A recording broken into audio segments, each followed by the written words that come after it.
Hello, and welcome to In the Light, Growing Your Soul with me, Ana Isabel, and my delightful guest today, who is Celine O'Donovan. Hello, Celine, welcome. Hello, Anna. It's Isabel. It's lovely to be here. Delighted to be here. Thank you. The book that I've been reading, which is your book, is called Gifts from Devastation: What Cancer Taught Me About Life. And I love that approach because it is about transformation, rebirth. It's about acceptance and then working to, I guess, bring light in. So I thought it'd be so lovely to have you on the program. Oh, thank you. It's so lovely to hear someone else, when you've been involved and lost in your own book and your story and your writing for so long. So when it comes out into the world, it's just such a pleasure. And it's so lovely just to hear someone else articulate what they understand from it and to feel that it's resonating with people. So thank you. It struck a chord with me, of course, because I am a clinical hypnotherapist, and it is the stuff of what I do with my clients is to help them in those times of darkness see the light and see how that darkness, painful though it is an opportunity for, we could say growth, but growth, it seems like a hollow word to you when you're in the throes of, agonizing emotional and sometimes physical pain. But it's in those moments that we have this opportunity to reach out to something beyond and create something better for ourselves. And I think that's what we mean by growth, is that it's embracing the possibility of something better than before, which is really, really hard in those very dark moments. And that's why your book spoke to me, because it is a shining example of the reward for doing that. Thank you. Yeah, and sorry, yes, continue. Yeah. No, please. Okay, no, it's just exactly when you said those words, growth. Sometimes I find words inadequate really to describe the depth and breadth and everything you described there of the experience. And what's come to me recently, and as I was listening to you, it's sort of come again, it's this of the idea of that discomfort when you're sort of getting to the stage about growing or not fitting in. I mean, I didn't feel like I did, but something starts to happen, which, okay, ultimately led to cancer for me. But it was like the growing pains, even though you don't know it, while some part of me did know it when you're ready, but it's beyond that growth. There's something saying it's expanding you. It's like what you said there about the light. It's trying to bring you into the fuller expression of who we're meant to be, but which we forget, which I know I forgot, and I think many of us do when we're born, but there's something that remembers. And it's like that dialogue or connection starts to happen again, and you're starting, well, that's what I felt. I was starting to hear it because there were so many things in the lead up to my diagnosis. Everything I knew about the world and my life was just wrong. Just, this isn't right. This isn't it. But I couldn't grasp at anything. And everyone I looked at around me, they may have felt the same, but we're all going along. I just assumed I'm the only one like this. But something in me was calling. I could just feel it so strongly, but I'd no words. And then the pain, the pain and suffering I often talk to people about the grief was before I had cancer. Cancer, as strange as it sounds, my life finally made sense, because before that it didn't make sense. And I was in this, I could feel it, this suffering of, I suppose it was this yearning of my soul. And finally, the connection, something had to break open. I described that in my cancer experience, obviously the pain, the devastation, the news, the shock of it all. But while that was happening, at the same time, something I could feel the minute I let go. I suppose there's a time, isn't there? Maybe I believe there's a divine timing when you're something in me. I've often said it to people, it was like taking my hands off the steering wheel. I just knew I can't do this anymore. I've tried to control my life and fit in and be something for so long. And once I let my hands off, something in me, I say to people, it's like it broke open. More than a breakthrough, it was a breaking open. I felt the cracks. I just felt this, you know, they show in the spiral, is it the snail that outgrows its shell and then the next and the next, you know, the growing pains of each stage. And yeah, it's sort of all happening at once in a weird way. Indeed. And, you know, there's so many thoughts as I'm listening to you. And the first is, so much of my work also is about the mind-body connection, understanding that, and when I say the mind, I actually mean the connection between our emotional health and our physical health. It's so true that if we are not well emotionally, it's like a delayed reaction, but our body does catch up with us at some point, because so much illness is stress related. Yes. And it impacts on our immune system. And when our immune system is not functioning well, the doorway to many types of disease, including cancer, is open, because cancer, as you would know, is a disease of the immune system.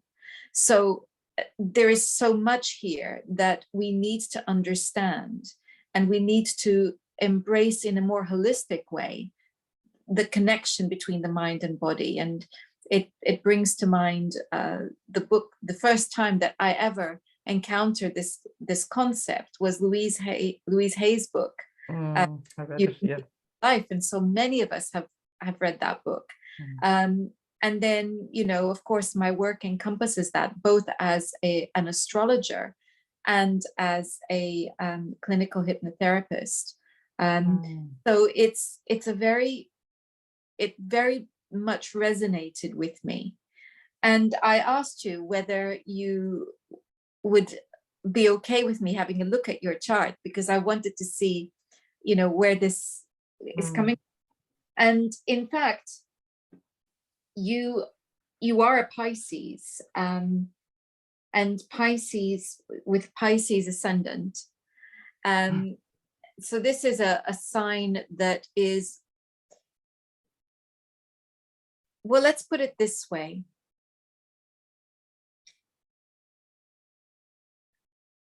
Pisces sun is here to learn about acceptance, going with the flow.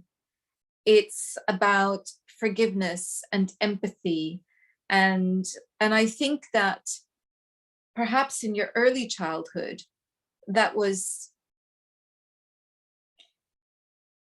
maybe there was too much of that, where you weren't allowed to have boundaries, and where you weren't allowed to perhaps express yourself in the way, or there was some sort of neglect in some way.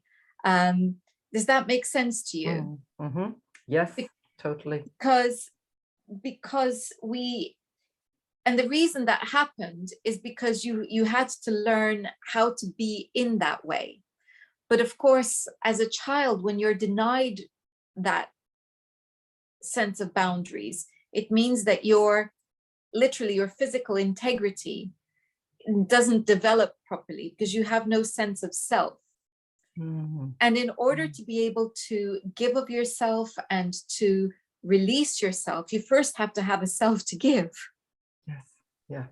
Yeah. And it just wasn't there.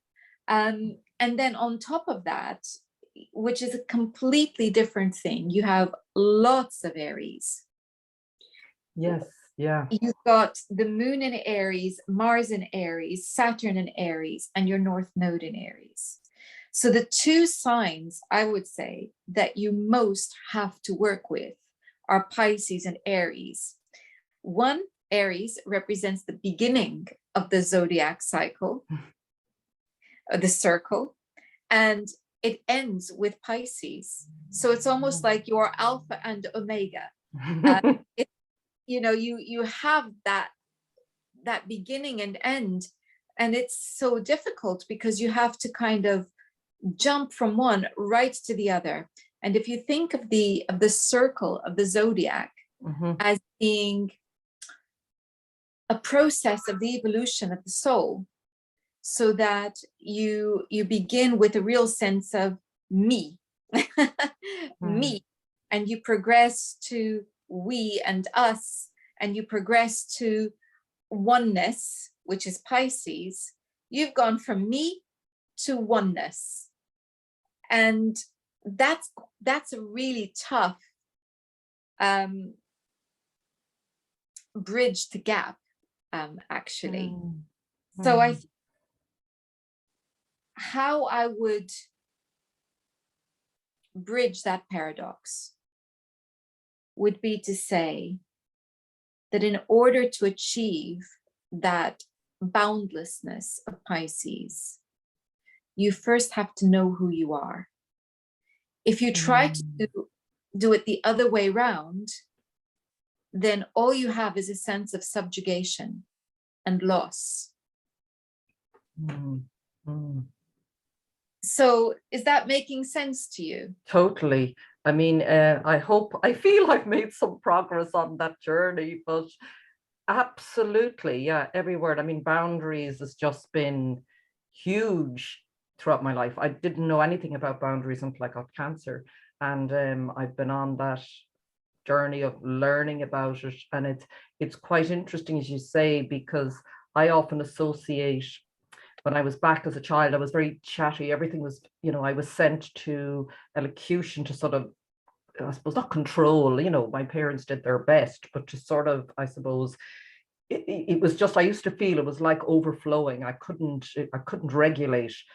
And then it was all shut down, and I had my tonsils taken out. And, then as all children, we learn, what do we need to do to survive in our world and get the love that we need? And I've come to that sort of understanding later now, is that I learned to suppress my voice and my emotions.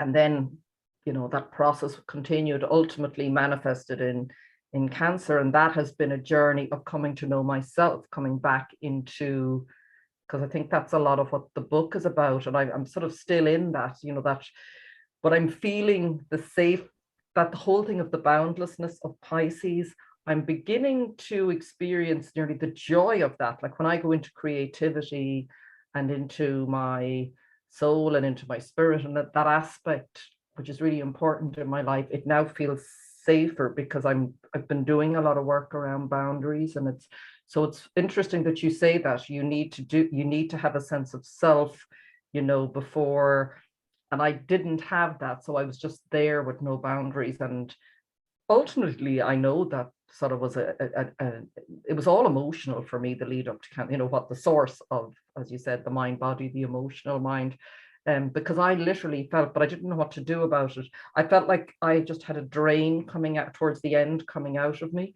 And it was just, I could see the energy go. I literally could feel it coming out of my body. And I had no sense of how to even understand it, or what do I do? I mean, I really had no idea, Were you as a child made to feel that you were, in any way selfish when you were wanting to express your own will or your own needs? Yeah, it wasn't really encouraged in our family. I think I sort of feel I'm a middle child, and I don't say this, in a bad way about my parents, but there was very little emotion in the family unit, and it was suppressed. I could feel it from my parents. There wasn't a strong connection with them. And somehow I felt it was up to me to sort of, I don't know, I just felt it from a very young age. I could feel what was going on. And I suppose I just came to understand that the way you get the love and the, as a child, that you crave, is just to stuff all that down. I have Yeah. memories of, crying and crying and crying when I was very young. And my parents were very loving in other ways, but you cannot give what you don't have to give, I suppose. Isn't that the truth? Yes. Yeah. And I think the thing is that the thing that Aries does have in common with Pisces is that it's all emotion. One is fire and one is water. So, fire is impulsive, it's in the moment, and it doesn't have, Aries doesn't have a great deal of self-control. Neither does Pisces, so it's like Aries can be the fire that's, burning and is a little bit out of control. And and you could see a child's energy, just going whoosh like that. And then Pisces is also the water that flows and flows, and you can't contain it. It's the sea, isn't it? So Yes. So then what you have for a child like that, it's a very harsh, how can I put it, a very harsh confrontation with the world, which is also very left brain. We're talking very right brain stuff, but the world expects you to be very left brain. And children actually don't really develop that side of their brain. I don't mean literally that side, but the side rational, etc., that has the ability to be logical, objective, etc. They don't do that before the age of 7. And so this is an issue that people need to understand about children, particularly children like you would have been, where you were very much in your own world and full of energy and exuberance and excitement, and possibly forever getting into trouble for it. But I think at a young age, there's funny memories, because I grew up around a lot of children and neighbors. I think I shut it down quite early, because I've memories of what you're describing there. I always say to people, it's the funniest. It just has come back to me in the last year. The happiest memory, I was about 6 or 7, and I was walking with a friend to the shop, and we'd money, pocket money to buy our sweets at the weekend. And I remember this, I couldn't stop talking. I was just talking. I just like this flood coming through me. And I remember saying, I am so happy. I can't get, there's so much to say. And there's so much to say. And I think there's often been a reaction because I sort of stuffed that down. And then as I've done the work to open up, it's sort of flooded out initially. So I still, there's a regulation and a balance coming back. But I can feel it's like the pendulum, that swings wildly from side to side and finds a new balance. And I'm feeling that more, but I could feel when I felt it safe to talk again, it just was like, and that's where the writing was wonderful for me, because I'd never written until someone said it to me. I was doing an Artist's Way course. That's what led me to it after cancer. I was beautifully led, because I couldn't find my way. But I always believe we're sent to the people who can unlock, the next step for us that maybe we don't know how to do. And I just knew I couldn't go back. And this woman I met, hadn't seen her in 20 years, bump into her and mentions a friend, lovely lady, who was running it. And after a few weeks or months, she said to me, "No, you're always talking about the gifts and what you're learning. It sounds like you should be writing this down, or you can share it with the world." And I was like, "I can't write. No, I wouldn't write." But I left her house, and I've said this often, and I came home, took out the laptop, and it was like a download.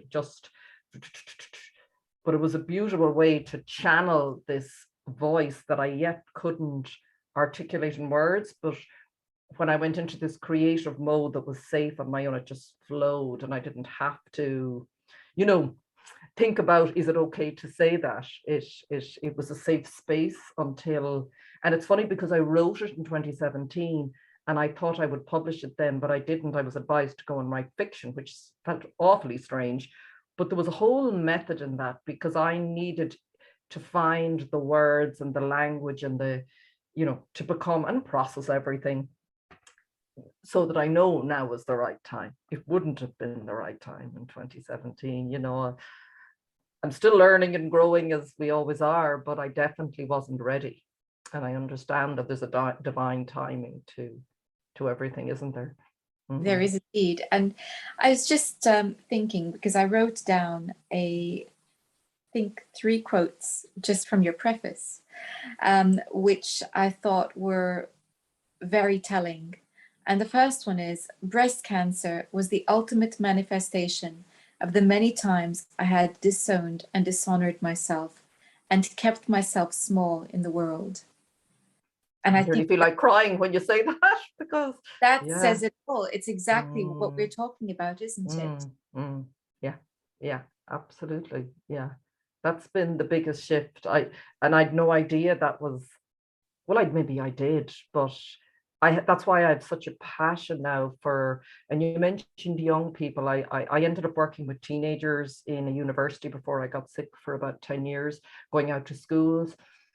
And I just I loved working with teenagers, and I know I'll go back to work with children and young people, because I was saying it to someone recently. I came across, I did an interview with her and Mark Ashwood, who I'm doing this course with, Sherry Divband from America, who's, sorry, this is a bit of a sidetrack, but it's sort of related, set up Aramis Creative Learning. So it's just like what you were saying, not getting what you needed as a child. And it's all about intuitive based learning. It's just beautiful. She works with starseed children, and she's starting to develop these in the States. And the minute I watched her, I just went, oh my God, I want to be a part of this. And someone said to me, it's probably you feel this calling now to help give children what you weren't given, what you would have loved as a child. And it is that. I didn't really understand it, other than it's like this, just my heart calling to go, if there's anything that I could do from my experience and learning to support young children or teenagers to not feel they need to dishonor and make themselves small, but to, as I keep saying now, we're not here to fit in, we're here to stand out. And indeed, and isn't it? And I think that one of the things that I feel is that you're also healing yourself. That when you are healing children, when you're working to bring healing to children, to young people, what you're doing is you're also giving yourself what you didn't have, because you're acknowledging that within yourself and healing it in a rather beautiful way, through giving others what they need.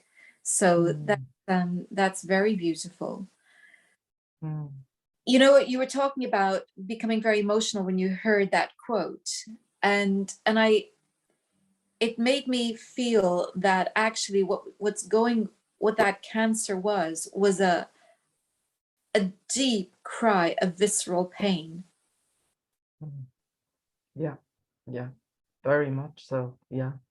And when you say that deep visceral pain, I've a memory. My marriage broke down when I was, there was lots of sort of piecing all this together. A soulmate who's still my soulmate, I keep talking about him in interviews, which I'd never intended, but what you're meant to be talking about, you're talking about, because it's time to sort of, but it's a beautiful relationship now, but it broke up when I was maybe 30.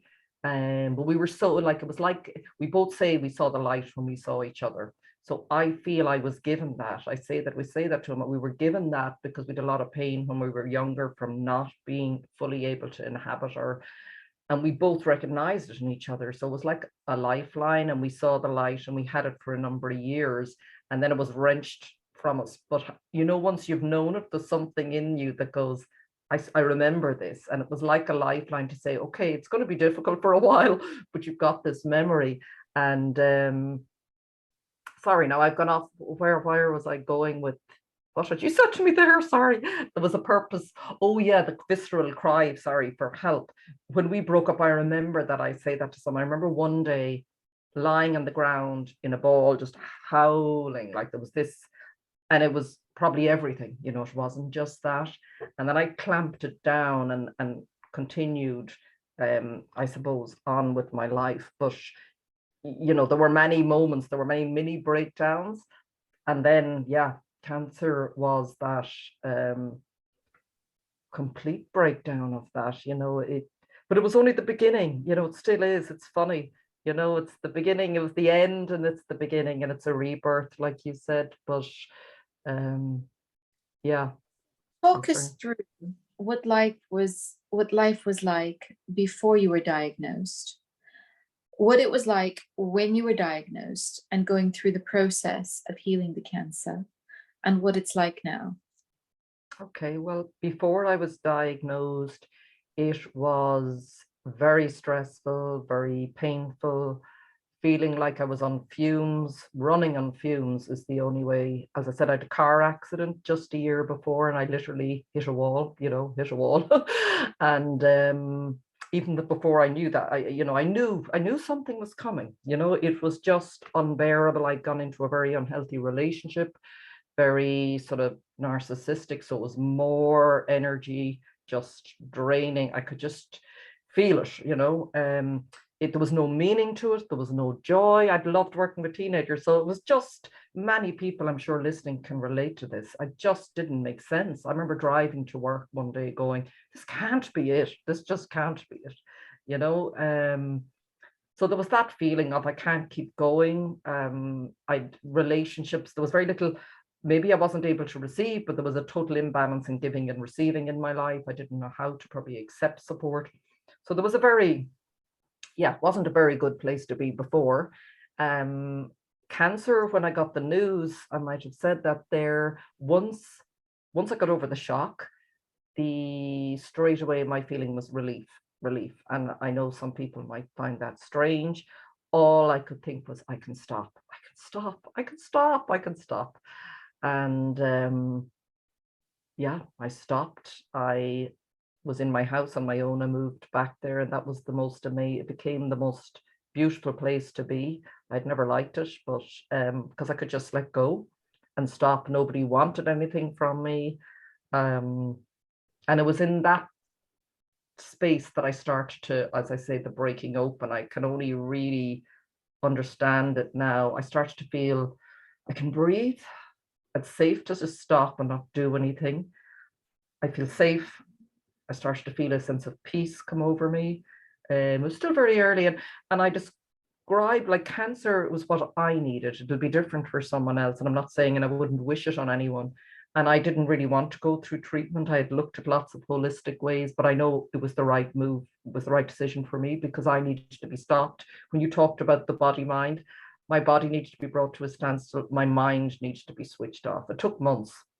And then when all of them stopped, that space started to open up in me, and that sense of peace and safety and of being held.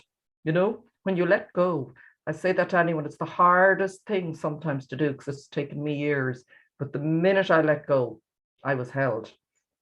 And the journey then started. So that there was something there that took over in me, and I allowed it to take over, or it took over because it said, Celine, out of the driving seat, you're not able to, you need to just stop. And then the transition, and again, I would say this just for anyone who's listening who may be struggling or going through in the midst of the devastation and the difficulty and all of that, the transition was very difficult. I found the transition afterwards probably the hardest, because you come through, and I was about 2 years, because I had severe fatigue and I needed to be out of action for 2 years. But as I started to recover and get my energy back, the assumption was, oh, I'll go back.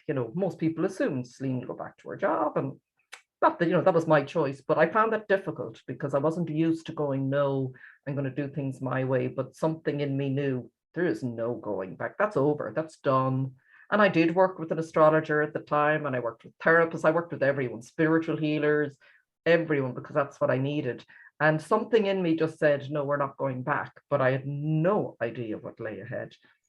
And I think we all have to reach that point of taking that leap of faith. You going, I'm following this calling. I've no idea where it's bringing me, but I know I can feel it, and it will guide me. And it's my biggest message to everyone. You're not shown this lovely path laid out, and there you will be in 5 years.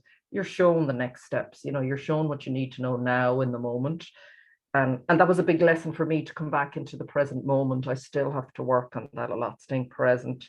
So I do a lot of breath work. I do a lot of grounding. I have to do a lot to keep me, because that's where I know I'm safe. I do now feel safe in the present. I wouldn't have.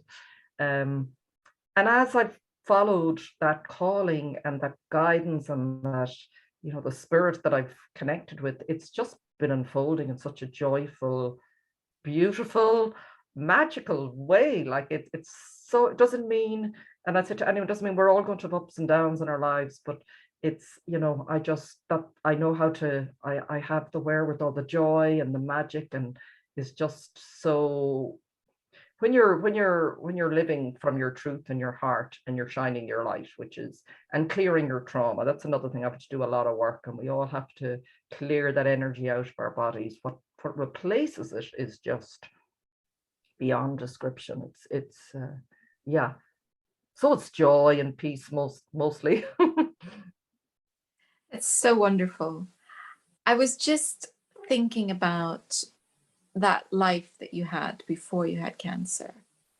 What was it that was so painful? I know that we talked about how you didn't feel free to be yourself. And I guess what I'm asking really here is, what was it about it that stopped you being yourself? Was it other people's expectations? Was it that you got into a treadmill and you didn't know how to get out? Or was it your own interpretation of what was expected of you? Probably all three. I didn't know myself very well. I often remember doing one of those, not Myers-Briggs, but it was another test we did somewhere at work, and it was to do whether you're kinesthetic or you're more visual, and I just couldn't relate at all. I used to just put myself in the box of logical. You must be that sort of boring. I don't know, there's nothing wrong with being logical, but I had no sense of myself. I was so disconnected. And I suppose I got up on a path like everyone, you know, you need to, you know, go to college, go get a job. And I was in the system before I knew it. And I didn't really, I suppose I didn't really understand what was going on. But what was very interesting is I used to find I was always drawn to very creative people. And I used to go, I'd love to be like that. And they talk about that, I think, in the Artist's Way book, the shadow artists, where you sort of surround yourself. My husband was very, he was a singer, you know, part-time, he does a lot of different things, but very creative. A lot of the people he was around, people I liked being involved with. And then I ended up, this was very telling, just before I was diagnosed, in our office at work. It was like, talk about the universe trying to tell me. There was I worked in marketing, and one of the women is a beautiful artist. And, you know, but every time something came, we'd be discussing something, ideas or creativity. It was always, oh, no, we have to go to this person. They know, they're the creative person. And I used to feel something really sink in me, like, oh my God, like, because I could feel something bubbling up, and then it would be just like, no, that isn't you. And it was partly myself, because obviously no one's going to come and say, oh, let that out of you. So I had learned that there's something that needs to be, it's safer if I am not fully myself, if I somehow be this role that, you know, I believe I'm expected to be, like all of us, I'm sure at some stage. The cog in the machine, isn't it? Yeah. You said, you know, being in the system. And I think this is the disease of our time, is that we're so busy trying to be in the system, because that's what it is to be a good citizen, that we actually bend ourselves out of shape.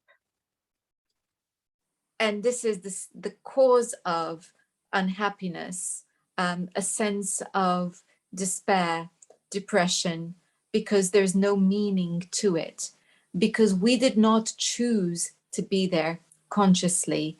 We were shaped and funneled into it. And then we have a crisis, and it's an existential crisis, and we have to decide what we're going to do.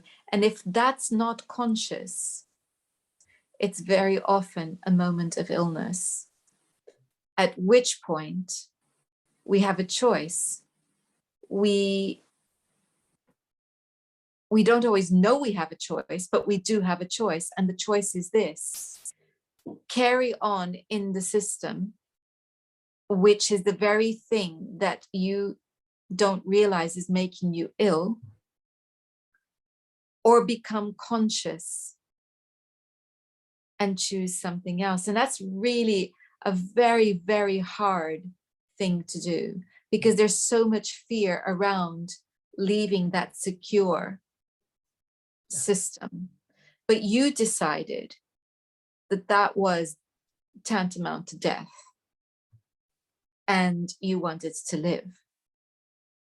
And it was literally a life-death situation that brought you to that realization. So no wonder you didn't want to go back. No. And I absolutely, you've described it so well. I mean, I often nearly wanted to shake people and go, do you not see I'm going to die if I go back there? You know, I couldn't see how others didn't see it, but of course they can't. You know, you cannot see it until it comes to you and you go through that experience. But exactly, and I really, that's why I'm very passionate about what we're going through on the planet right now, because I feel this is a collective awakening to this. We cannot do this any longer. We are not, you know, slaves of the system. We are powerful, creative, passionate, unique, beautiful spirits who are here to experience and shine and share. And we all are so different. We're just part of the whole. I keep seeing that, just this big cog, and every one of us is needed. And we all, yeah, isn't it? You know, we really have to step up. Knowing, I was at the dentist, and I'm like, this is how passionate I am. There's a woman there beside me at the dentist, and I bring up this conversation, a woman in her 70s, and she was like, you're right. I know, like nearly afraid to say it. I think that's what's happening, because we've all been separated. So I use every opportunity in a nice way when someone I feel is open to it, to start this conversation, because it is us who's to do this. This is absolutely right. And you said we are, you know, and I'm saying we are not meant to be slaves of the system. Yes. And what keeps us as slaves of the system is the survival instinct, where we think that if we leave the system, something terrible is going to happen.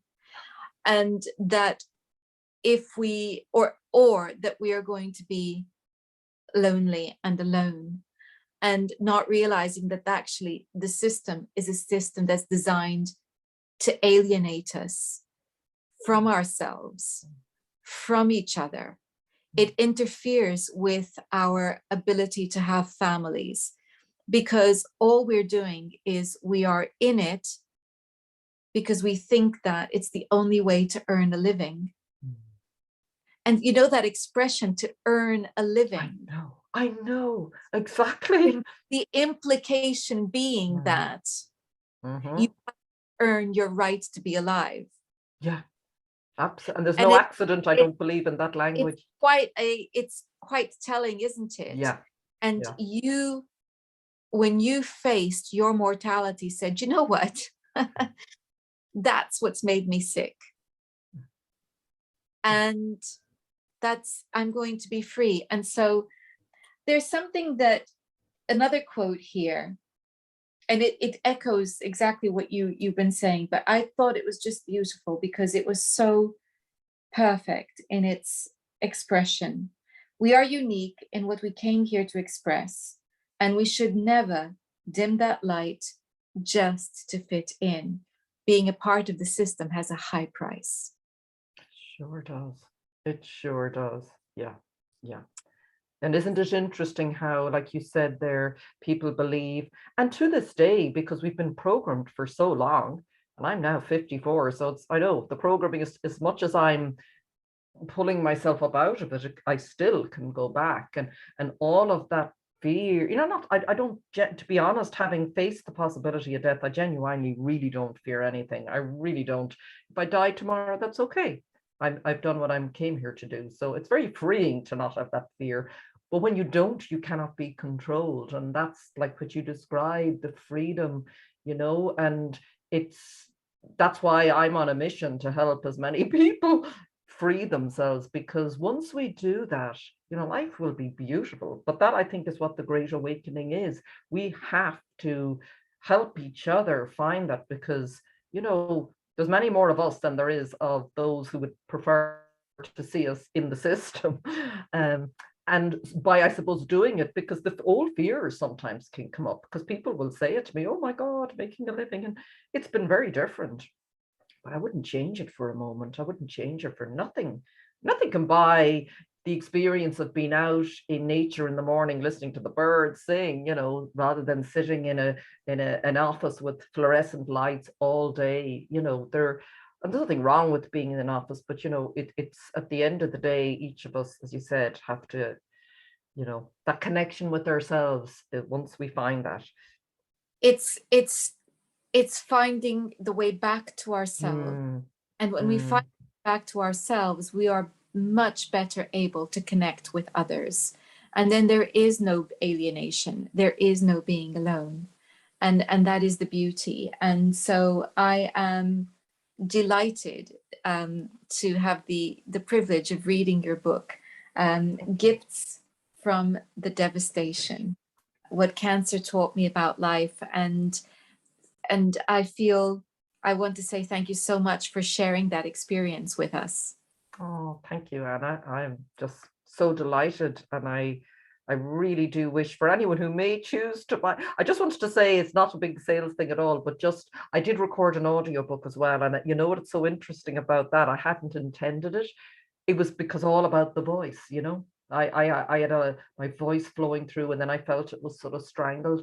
So it was hugely healing to go back and even read it again. It's another layer of that healing as I spoke the words. So that's just that's there for anyone who likes to connect as well. But yeah, that's a really my wish. If one person who reads it finds and connects and finds their way back, I call it a journey of remembering that way back home to that connection, that you know, make it all worthwhile. Well, I'm sure that many people will have so. that. And so I will be putting a link to your book on the description box. Now, if people wanted to contact you, how would they do that?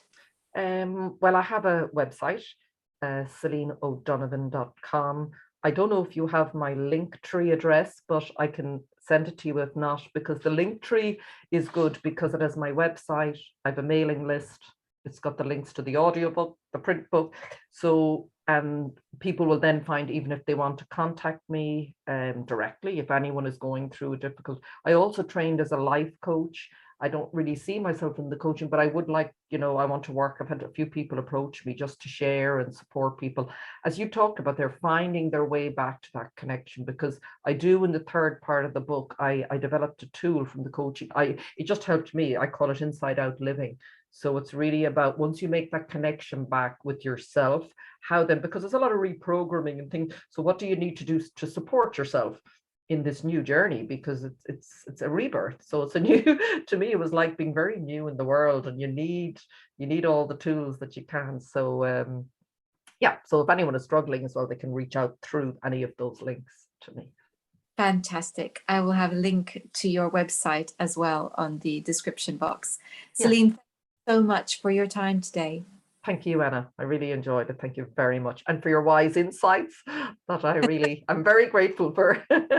Ring totally true. Wonderful.